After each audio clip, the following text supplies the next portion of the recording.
Y uno siempre tiene la sensación de que todos los gobiernos terminan yendo a los jubilados como una caja para avanzar en el ajuste. Lo que está haciendo Milei o lo que está haciendo el ministro de Economía Caputo es de alguna manera amenazar y extorsionar a los gobernadores. ¿Vos cómo lo ves eso? Con el DNU lo que están queriendo es tocar derechos laborales. Y vos tuviste duros cruces también con los Moyano, ¿no? También aumento de gas, aumento de transporte público. Mucha gente diciendo, ¿y en el mientras tanto qué? Ahora está acá en el piso con nosotros Ramiro Marra. Ramiro, muchas gracias por venir. Muchas gracias a vos, Gabriel, por la invitación. Estamos ante la expectativa de un Javier Milei que dé unas palabras. Obviamente después queremos ahondar en otros temas con vos, pero ¿cómo estás viendo este acto? Bueno, Javier esta causa la defiende como nadie. Yo he participado de visitas al Museo del Holocausto con él, que lo recomiendo porque es una buena manera de tomar conciencia y no olvidar lo que ha pasado. Es un museo que moviliza, un museo que nos hace que tengamos conciencia y que no nos olvidemos que esas cosas pasaron y que siguen pasando y que hay que trabajar como sociedad para que no vuelvan a suceder o profundizarse. Sí, y lo importante es que queden estas historias en un museo, en un lugar donde diariamente se hacen muchas visitas de chicos de escuelas y demás, que van a conocer la situación, donde, como decíamos antes, la verdad es que los que siempre contaron esa historia son los sobrevivientes, los que salieron de la tragedia, los que superaron ese horror y van en todos lados contando su historia. Poder hoy, tantos años después, juntar todo eso en un museo es lo que permite que esa historia siga viva, ¿no? Sí, y en Argentina, que es lo que tenemos que valorar, que Argentina pueda tener este museo es importante. Invito a la gente que vaya porque la verdad que uno queda marcado después de ir al museo. Yo he participado de visitas a campos de concentración también allá en Alemania y que también me movilizaron y este museo moviliza de la misma manera. Está muy bien realizado y es muy bueno que el presidente esté participando hoy de este evento mostrando su conciencia sobre este tema. Vos hoy sos legislador de la Ciudad de Buenos Aires por La Libertad Avanza. ¿Cómo está tu vínculo con el gobierno nacional, con Javier Milei? Bueno, estoy acá para defender las ideas de La Libertad Avanza. Llegamos al gobierno nacional a través de fundar un espacio en muy poco tiempo. Es algo histórico lo que logramos. En mi relación con Javier, como todos saben, es una relación personal y para mí todo esto es parte de un sueño. Y cuando veo todo lo que se está implementando a través del decreto, a través de la ley o a través de las decisiones de nuestro presidente, es que me entusiasmo porque veo que hay un cambio de época, un cambio de rumbo de la Argentina, que era lo que necesitábamos, que era el objetivo que teníamos con nuestro espacio político.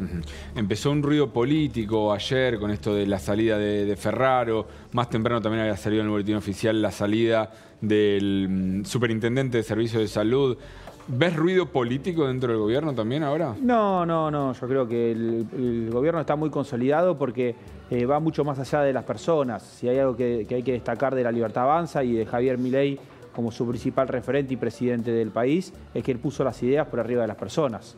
Estamos acostumbrados a vivir la política en base a nombres propios y eso es un error. Hay que empezar a construir espacios que tengan ideas, espacios que tengan rumbo, espacios que sepan hacia dónde van. Como es en los países que funcionan. Y no estoy hablando de países muy lejanos, pasa en Uruguay. En Uruguay hay dos espacios políticos que claramente tienen su ideología y a partir de ahí se construye la política. En Chile pasan cosas similares. En Argentina lo que se perdió fue la política en base a las ideas y se hizo política en base a nombres propios. Ahora, no deja de ser llamativo cambios de gobierno a 45 días de iniciar la gestión. Mirá, yo creo que los cambios tienen que ser en las políticas públicas, son las decisiones y es ahí donde está el verdadero cambio. Y es bienvenido este cambio de que se estén discutiendo estos temas que hace 4 años, hace 6 años eran una locura plantearlos en Argentina, que son los cambios de la libertad. Que es lo que el presidente implementa y que se está discutiendo ahora en el Congreso.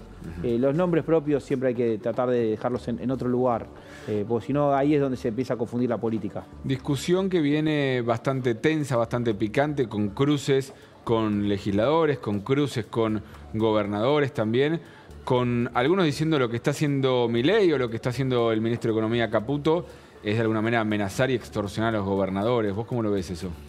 No creo que sea una amenaza ni una extorsión, sino es el planteamiento de una discusión, de un debate público que se tiene que dar en vías de construir una nueva Argentina.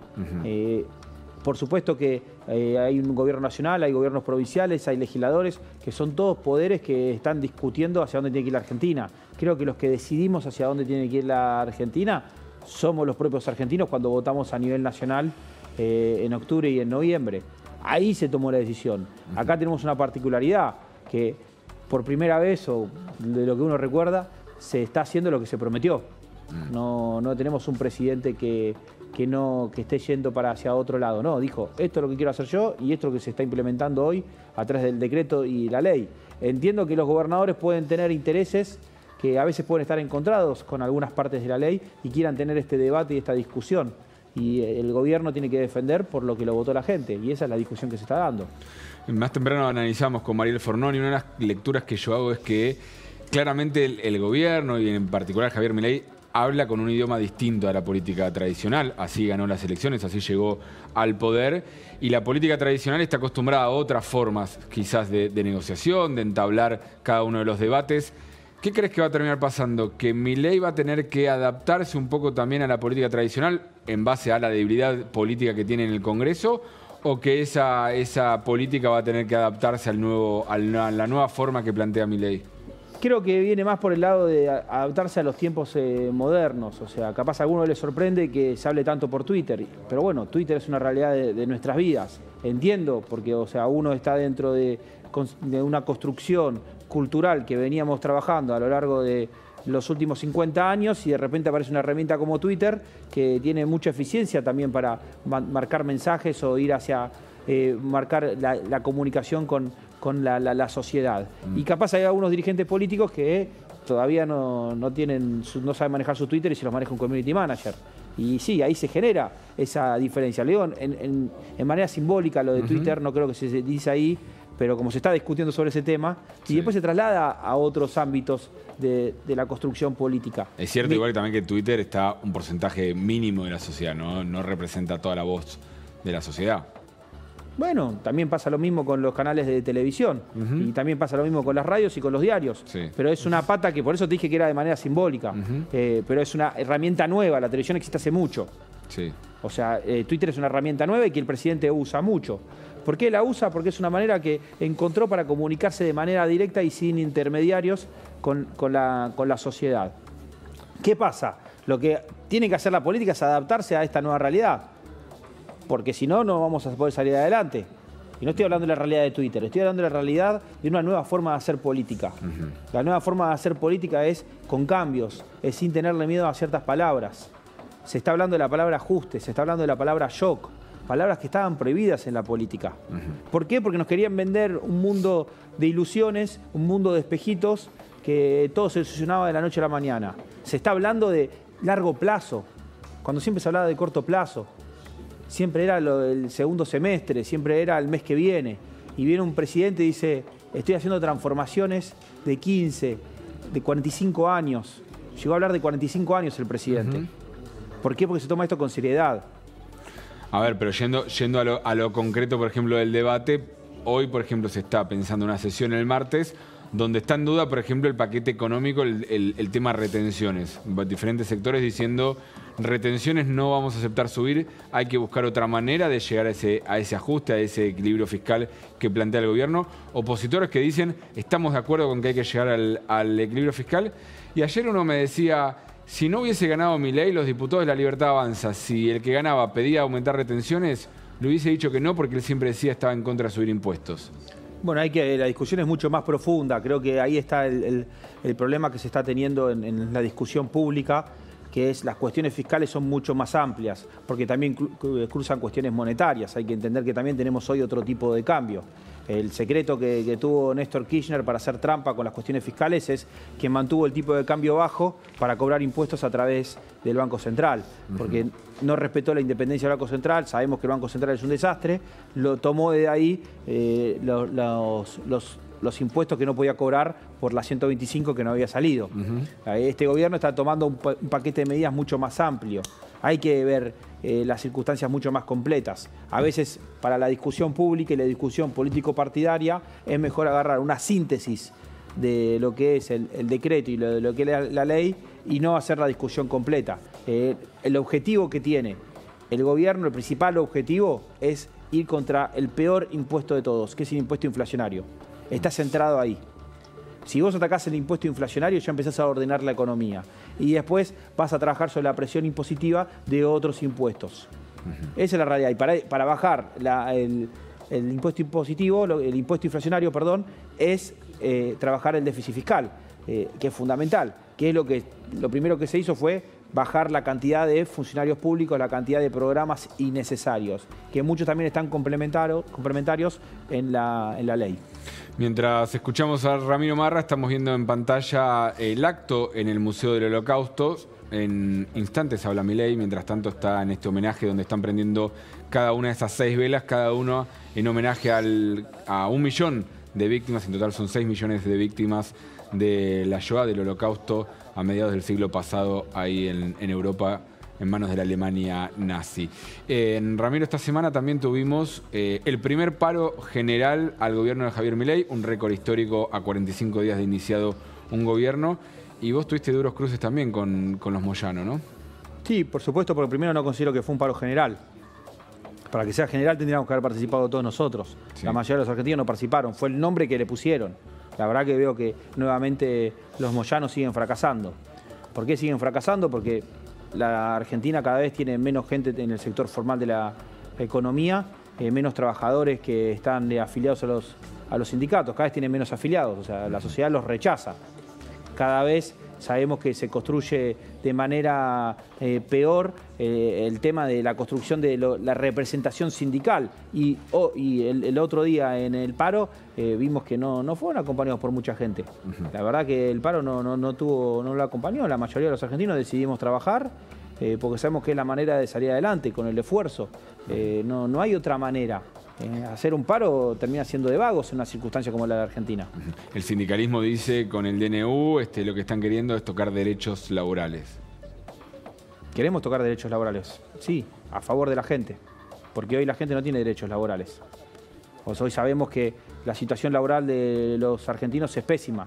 Hay muchos trabajadores del sector informal. Se está trabajando para que haya más libertad, para que haya mayores contratos de trabajo. Hoy todos los contratos son en manera paralela, porque no se pueden hacer de manera formal, porque no tenemos una normativa laboral que fomente a la creación del trabajo formal. Sí, se están tocando a favor. Ellos quieren seguir insistiendo con lo mismo que hace que haya gente que no tenga sus derechos. En algún momento antes de iniciar el gobierno se pensó que podía haber un diálogo ahí con el sindicalismo, de que podía haber acercamientos. ¿Hoy son puentes que están completamente rotos? Yo creo que hay un trabajo con el sindicalismo que entiende que estamos trabajando para lo que necesitan los trabajadores. Lo que no hay es un diálogo con los sindicalistas, los líderes sindicales que están discutiendo sus privilegios y que no dejan que los trabajadores tengan la propia libertad de elegir. Ahí está la discusión, es ¿qué tipo de sindicalismo queremos? ¿El sindicalismo de los privilegios o el sindicalismo que representa a los trabajadores? El que representa a los trabajadores tiene que pensar en sus derechos. Pero lo único que se están discutiendo ahora son los privilegios de los líderes sindicales. La visión que muchos tienen, incluso también en el mundo, es la expectativa de mirar a ver si Milei logra ir adelante con cada una de estas ideas. El mundo, quizás sobre todo el mundo empresarial, el que está dispuesto a invertir, quiere respuestas económicas, pero teme que las respuestas económicas no puedan avanzar por la presión política. ¿Vos tenés ese temor de que la política, ya sea el sindicalismo, ya sea la oposición en el Congreso, ya sean los gobernadores, le pongan un freno a Milei? Bueno, quiero decir que creo que hay que diferenciar lo que es la política y la política partidaria. Puede ser que la política partidaria le quiera poner un freno, porque está buscando volver a tener poder para seguir insistiendo con las políticas que fracasaron por tanto tiempo. Después la política no, porque la política la conformamos entre todos nosotros. Somos seres políticos, los seres humanos, que pueden ser desde el mundo empresarial, desde el mundo de los medios, o cualquier persona discutiendo de política en un café, o en el momento más importante que tiene la política, que es el momento democrático de la elección, que fue donde acompañaron nuestras ideas. Las ideas que nosotros proponemos, y me gusta que hayas usado la palabra mundo, son las que funcionan en el mundo desarrollado. No estamos proponiendo otra cosa. No hay cosas que que estemos diciendo que no se hayan aplicado en otro lado y que hayan funcionado. Pero es cierto que es un gobierno que ganó las elecciones con un 56% de los votos, pero que nace con una debilidad en el Congreso donde no tiene los votos, donde se le complica. Ahora vamos a seguir hablando, pero lo estoy viendo en pantalla, Ramiro, que sube el presidente Javier Milei, así que si te parece lo escuchamos y después continuamos. Dale. Dio un mensaje claro de defensa del Estado de Israel, de fortalecer los lazos con el Estado de Israel. Confirmó lo que veníamos contando acá en las últimas semanas, lo viene contando Ceci Devana, que va a estar en el Estado de Israel en las próximas semanas. Se espera que en los primeros días del mes de febrero esté allí presente. Importantes palabras del presidente Javier Milei. ¿Qué lectura haces de esto, Ramiro? Bueno, celebro que el presidente siga defendiendo la causa. Recordar el Holocausto, como él bien dijo, estamos hablando del presente, no estamos hablando del pasado con este museo. Y por supuesto, repudiar a Hamás, que sabemos que es una organización terrorista. Tenemos que terminar con este tipo de organizaciones y que la Argentina se vuelva a involucrar en esta agenda y no le dé la espalda. Siendo la Argentina víctima de los atentados, como sabemos de nuestra historia reciente, tenemos que participar en la discusión de esta cuestión de las organizaciones terroristas que no pueden tener más margen. Un mensaje del presidente donde habló también de comprometerse a lograr trabajar con las diferentes organizaciones, la sociedad civil, para una Argentina bien diversa y plural, como existe, como es hoy la sociedad argentina, pero condenando todo tipo de violencia y todo tipo de horror. Insistió en no silenciarse, que la Argentina no se va a silenciar frente al horror de la agrupación terrorista Hamás. Vamos a seguir atentos a lo que pase con Javier Milei, sobre todo a la salida de este evento, a ver si él o alguno de los funcionarios habla con el móvil que tenemos allí apostados en la puerta del Museo del Holocausto. Ramiro, veníamos hablando de la política, veníamos hablando de cómo se dio el paro en las últimas horas. Y también te quiero preguntar por el tema económico. Vos sabés muy bien de economía, es unas áreas que manejás muy bien. Y estamos con niveles de inflación muy elevados, con un gobierno que dice hay que pasar el verano, va a ir a la baja la inflación, pero en medio mucha gente diciendo, ¿y en el mientras tanto qué? Bueno, creo que la inflación tiene que empezar a ceder en algún momento. Creo que estamos sufriendo las consecuencias del gobierno anterior, las consecuencias de una campaña feroz donde se hizo el plan Platita y donde lo único que dejaron fue una inflación que hoy la tiene que administrar este gobierno. Lo está haciendo de una manera correcta, lo está haciendo de una manera con una perspectiva clara de que este problema de la inflación tiene que terminar y no podemos seguir continuando trabajando bajo un esquema de emisión monetaria. Se está bajando la emisión monetaria de manera abrupta. Lamentablemente lo estamos sufriendo, lamentablemente es un costo que nos dejaron, pero ahora tenemos un equipo económico, volvimos a tener un presidente y esto tiene que solucionarse y de alguna manera había que empezar y se está empezando a hacer. No ves ahí, digamos, cómo ves en realidad el mensaje para una clase media que sabe que va a tener que afrontar? Muchos quizás están de acuerdo con esto que estás diciendo y la postura de Javier Milei, pero sabe que en el medio va a tener aumento de prepagas, aumento de tarifas de luz, que hoy se están dando las audiencias para definir los nuevos aumentos, también aumento de gas, aumento de transporte público.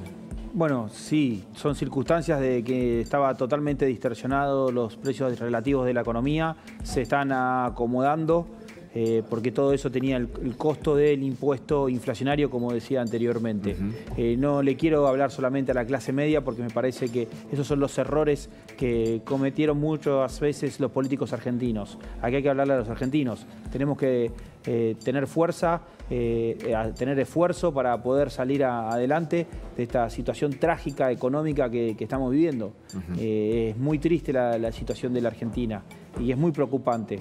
Y es admirable que el presidente esté llevando a cabo todas las políticas y tomando la decisión de tomar medidas que van por el lado también no solamente económico y monetario, sino también en el modo normativo, porque eso va a fomentar el crecimiento y desarrollo de la economía cuando se puedan acomodar todas las variables. La gente nos pregunta mucho, Ramiro, que tiene que ver con jubilados y que está en centro también de la discusión en la ley ómnibus respecto a la fórmula jubilatoria, cuál si se va a suspender o no, si se va a cambiar. Incluso un gobierno que dijo mantenemos hasta marzo y en abril empezamos con una nueva fórmula que sea por inflación. Y ahí la discusión, muchos dicen, bueno, pero ¿qué pasa con enero, febrero, marzo, que son meses de alta inflación que van a quedar medio afuera de los números? Bueno, por eso es que se abrió la discusión, es porque la fórmula no estaba preparada para una inflación tan alta que sea mensual.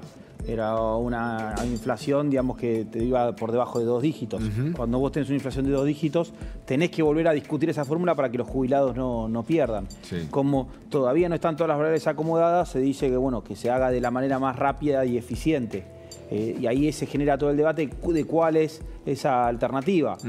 Tanto el oficialismo como las bancadas que quieren acompañar tienen propuestas que están buscando cuál va a ser la mejor alternativa para que no haya un daño en la jubilación. Eso, ¿vos tenés fe que el gobierno va a mantener las jubilaciones sin entrar en el ajuste también a las jubilaciones? Porque en algún momento el ministro de Economía había dado sus planillas de por dónde iba a ser el ajuste y había un capítulo que era sistema previsional. Y uno siempre tiene la sensación de que todos los gobiernos terminan yendo a los jubilados como una caja para avanzar en el ajuste. Mira, yo creo que este gobierno no está yendo a buscar una caja de ajuste en los jubilados, sino que fue el gobierno anterior cuando decidió en medio de la campaña empezar a tomar políticas monetarias fuertes que terminaban damnificando el valor de la moneda. Y a partir de ahí vino todo el ajuste que estamos sufriendo los argentinos. O sea, cuando se habla de políticas de ajuste hay que entender que todo lo que está recayendo sobre los argentinos, sobre nosotros, es culpa del gobierno anterior, porque tomaron medidas de política monetaria que iban en contra de nosotros. Que este gobierno está tomando políticas públicas que van enfocadas en el ajuste, como siempre dijimos, en la casta política, en el gasto del Estado innecesario, que ahí lo podemos ver, en más de los 30% aproximadamente cayeron los cargos públicos del gobierno, de los funcionarios. Y atrás de eso un montón de programas que no son la prioridad hoy que tiene que tener el Estado. El Estado tiene que estar centrado en la seguridad, la justicia, la salud y la educación. Lamentablemente estamos en una circunstancia crítica y trágica de la acumulación de pésimas gestiones de gobiernos anteriores. Ramiro, muchísimas gracias por este diálogo. Nosotros ahora vamos a seguir con...